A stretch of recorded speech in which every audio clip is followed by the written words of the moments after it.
Hi everyone, Roscoe here with another review, and here we have the Hot Toys G.I. Joe Retaliation Storm Shadow 1/6 scale collectible figure.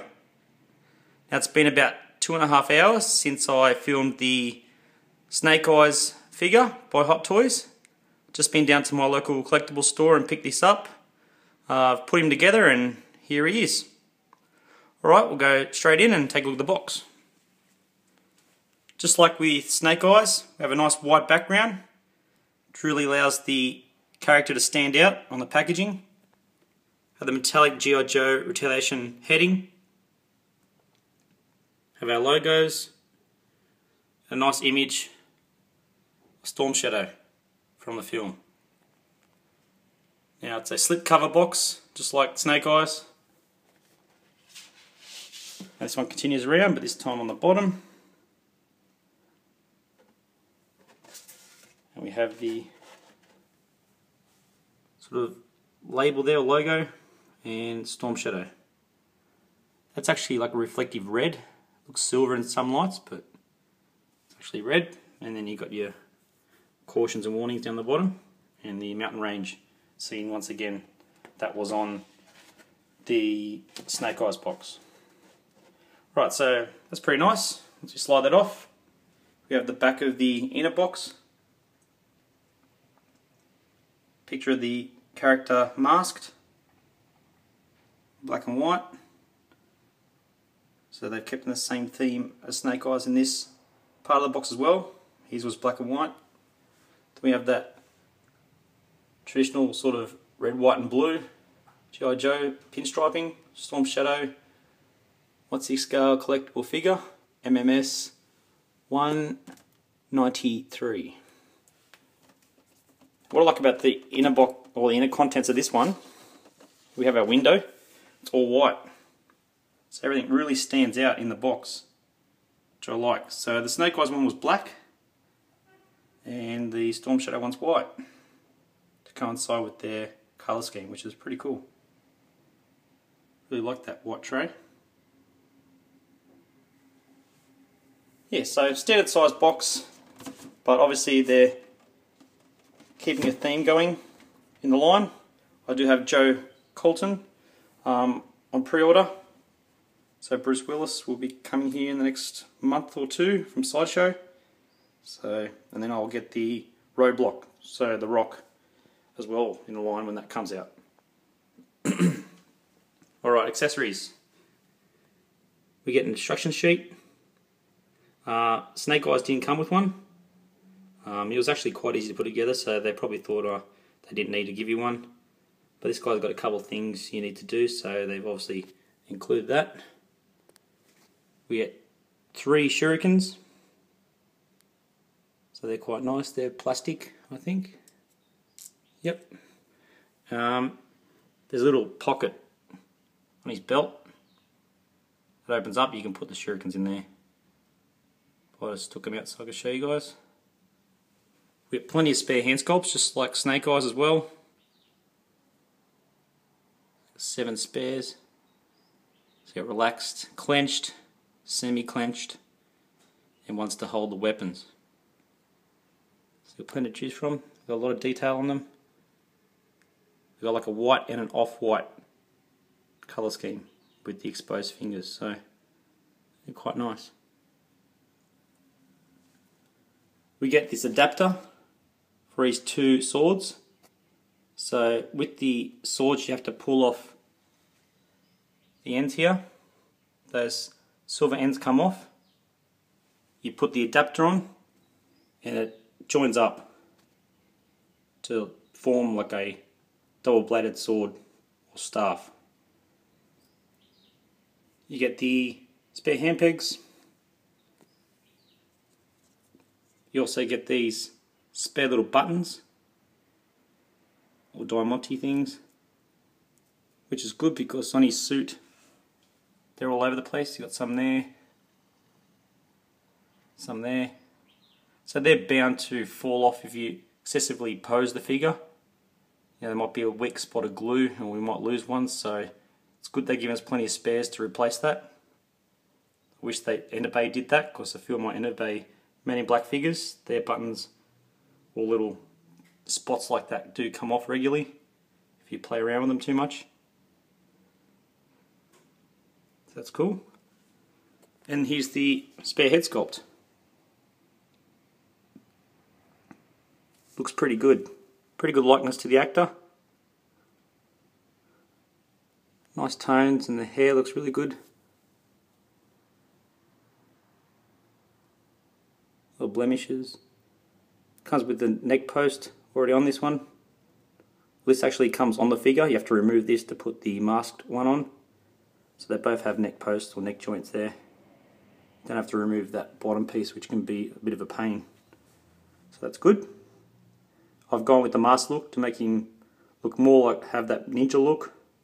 And he does look a little bit more menacing with the mask on. So this one was a little bit more expensive than Snake Eyes. That's probably because of this head sculpt.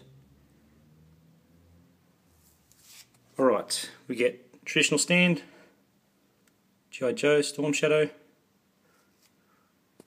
the crotch support, get these two sai, which is really nice. Was one of my favourite weapons as a kid, especially watching Ninja Turtles and stuff in the 80s and 90s.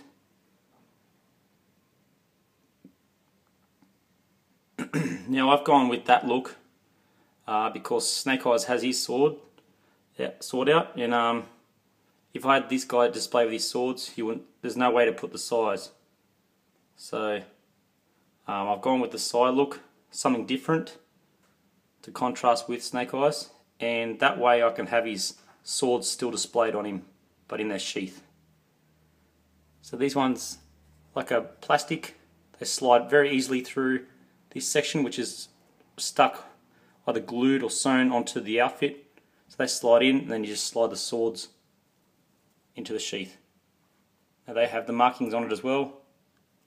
They are metal, which is quite cool. Handles. So I really like the contrast with the, it's like a bone colour, and you have like an off-white and a white. So it doesn't look just like a plain white figure. Now here's the mask head sculpt. Let's get to see the eyes. It's really cool. You've got that mesh over the front of the face. You can't remove that, it's all stuck onto that head. You can just see the nose and mouth sort of shape coming through. Looks like he did in the film.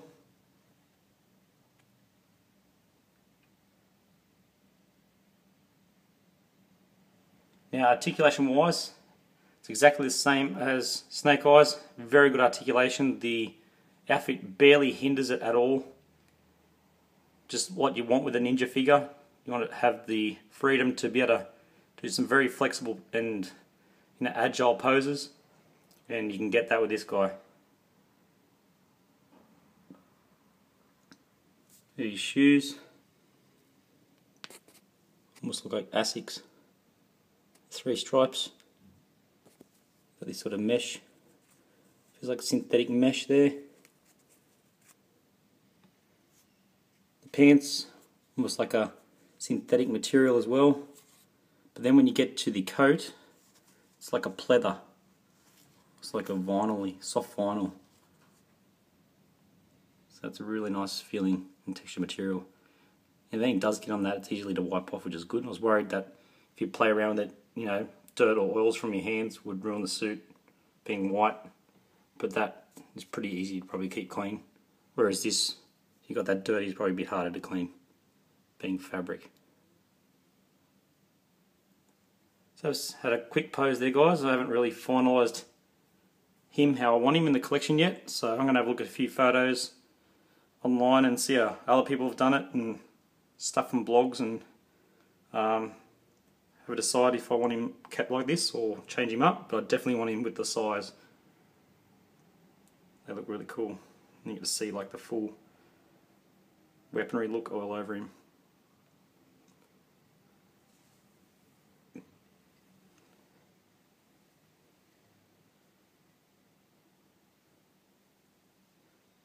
Nothing I'm happy about. It's the first all white figure I have in the collection, so he's going to stand out really nice. A lot of things are very dark and you've got a lot of reds and browns. But it's the first white figure.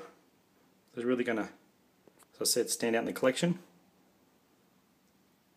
I know the Kevin Flynn Tron figure has the option to be white, but I went with the black with that one. But it's good that this guy is white now. I can leave him in his black outfit.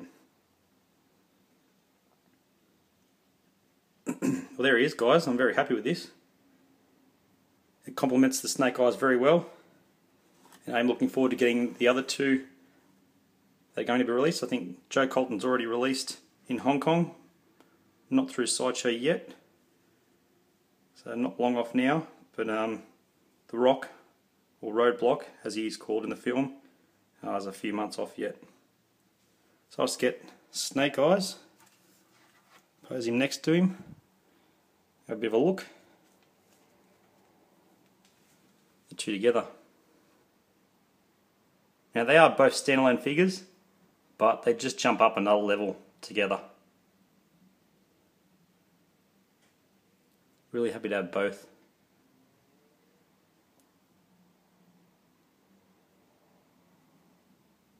Fight scenes in the film between these two were very good. Yeah, so there they are, guys. Snake Eyes and Storm Shadow.